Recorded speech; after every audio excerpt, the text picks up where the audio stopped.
part of the problem that I even was worried about, as soon as we actually started getting out all the stimulus checks and everything that we did, like we spent all those trillions, and it's like that was the exact thing to do. But then I knew that like we would come around to the point where people would be like, "Oh, we've spent so much, we have to like not do that anymore. We're worried about the Yeah. deficit and the debt and all these things." And so, because of this like perceived limit to what we can do, then suddenly it's like, oh, we can't do another 3.5 trillion. Um, I, as a non-economist, say, in the voice of like Manchin or Cinema or something, and they're thinking, well, we can only do 1.5 trillion. We only do 1 trillion. Like they're drawing these like arbitrary lines Right, and it's saying we got made to stay up. under there. It's Yeah, made up, right? yeah, Right. That's what I think, and I think it's just austerity warfare. This is like, this is what they're wanting to do is just keep the rich rich and, let the poor get poor. This is all intentional. Like that's what I think. Yeah, and I think the whole idea about bringing the masses more into the conversation, and I think what you're doing is great. And we did have I wouldn't even say it was necessarily a debate, but we had Tom Long of Nerds for Humanity, and we had Steve Grumbine of the Real Progressives, and it wasn't so much that there was an argument No. between them, but there was definitely arguments in the chat. Oh my God. Talk And about tribalism. there's like this: no, UBI is the right way, no, MMT is the right way. Hey guys, we could have both. I yeah. mean, it's just a thought.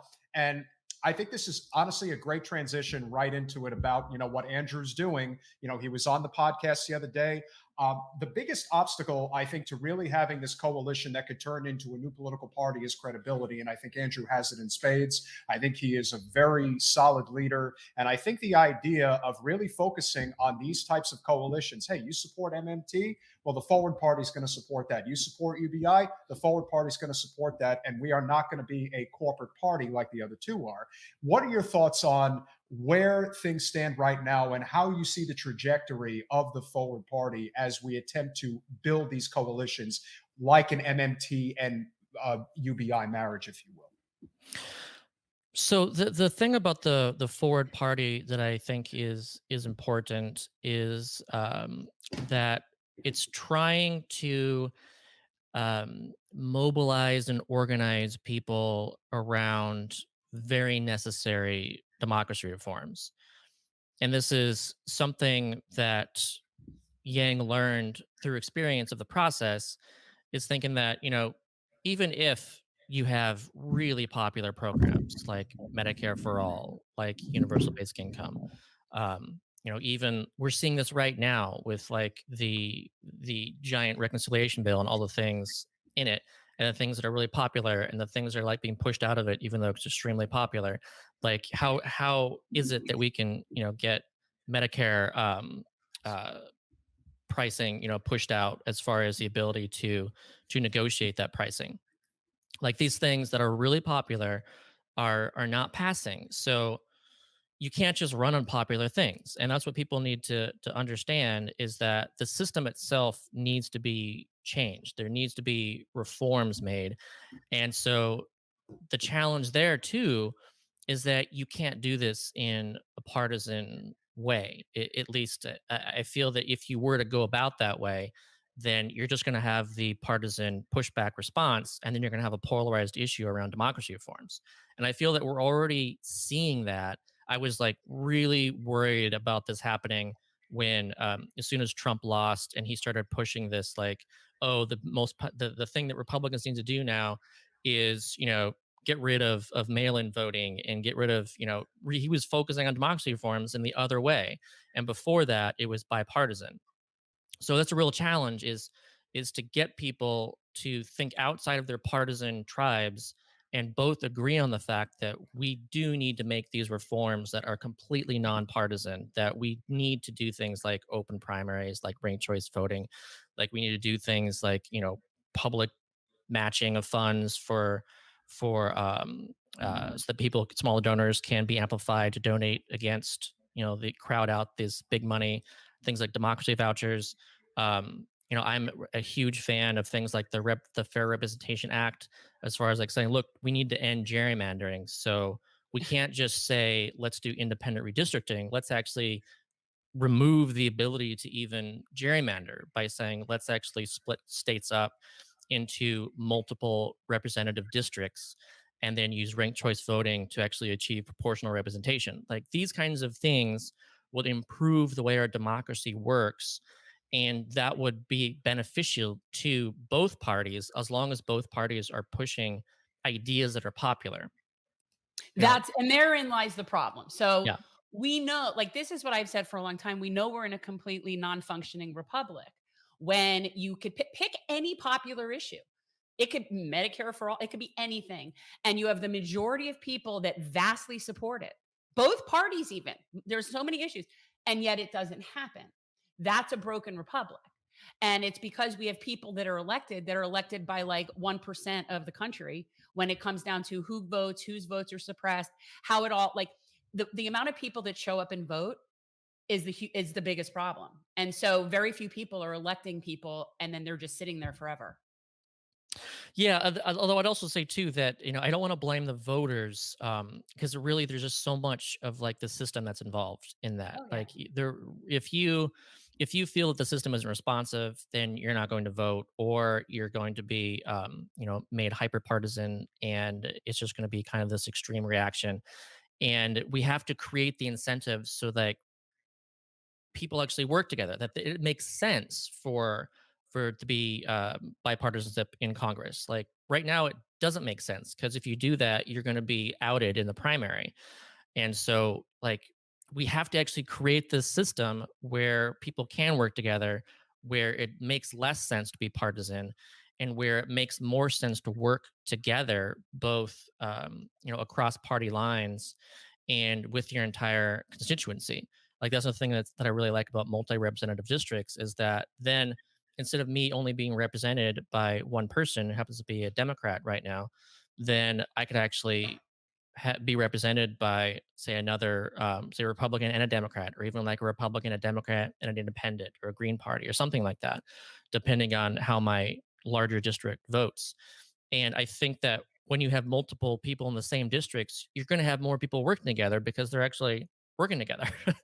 So it's this. I really, it's so difficult. It has been very challenging to get people energized to actually do these reforms. And so hopefully that's the big thing that Andrew Yang will bring to this, is to actually energize people to do these reforms, because then it's exciting um, to actually be able to vote for more than your party, that you're able to be able to vote for the Forward Party, Green Party, whatever you Yeah. feel better matches what you're going for. And that the government be responsive. Like that's what so much this problems comes down to, that you're seeing this rise of authoritarianism, is that the government is not responsive. And so what do you do? Well, then that's how strongmen come to power. And Right. so Then you elect a demagogue because you need somebody to save right, you. And somebody do something. yeah. But it's like I feel like I'm watching it in slow motion because they're setting it up for it to happen kind of again. Like they're doing the exact same things. It's like watching it on repeat.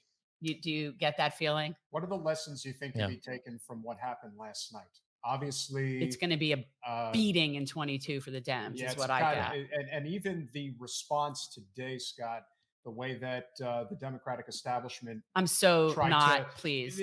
like this smidgen of additional stuff that they now want to put into the reconciliation bill. No, put the reconciliation bill back at 3.5 trillion, include public tuition-free public college, include the Medicare expansion, But how are include they gonna pay for it? yeah, I know, really. How are they going to pay for it, Scott? How is it How possible? are they gonna pay I for guess it? it can't be. Tell everyone how they can pay for it. So again, the big problem going into 2022 is the fact that we do have higher inflation, but that's a good thing. Like we're are in a circumstance where we have done the right thing. We have chosen to strive for full employment. We're running the economy hot.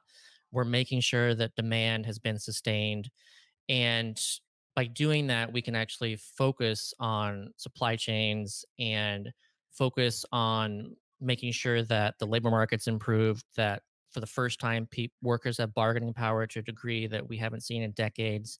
that low wage jobs are actually having to increase their wages and improve their benefits, improve their hours in order to find workers, that this is the right thing to do. The consequence of that is that you have this higher rate of inflation, and that is what essentially Republicans are able to weaponize, because also we don't expect this inflation to go down, anytime soon. It will go down, possibly sometime in 2022, 2023, back to like, the standard 2% that the Fed has been striving for.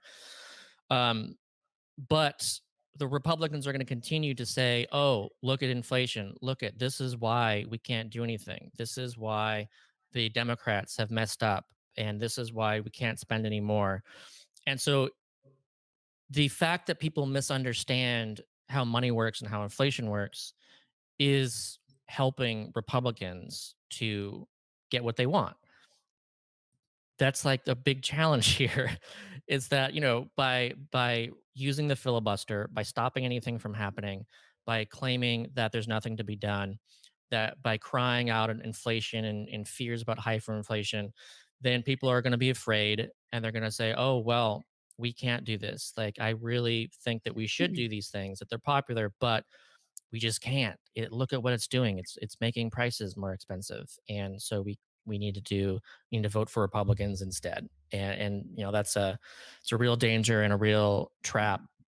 They know exactly what they're doing, and it's really it's important to people to understand how inflation works. Yes, but not but also not all Democrats are the same, because you, like I Sure. said, you have Joe Manchin standing there and basically giving that every one of those talking points. So that's part of the problem. Thanks for watching. If you want to support our mission to transform politics into service, please like this video, subscribe, follow us on social media, and consider joining our Patreon, where you'll get early access to our interviews as well as other exclusive content. Links are in the description. Peace out.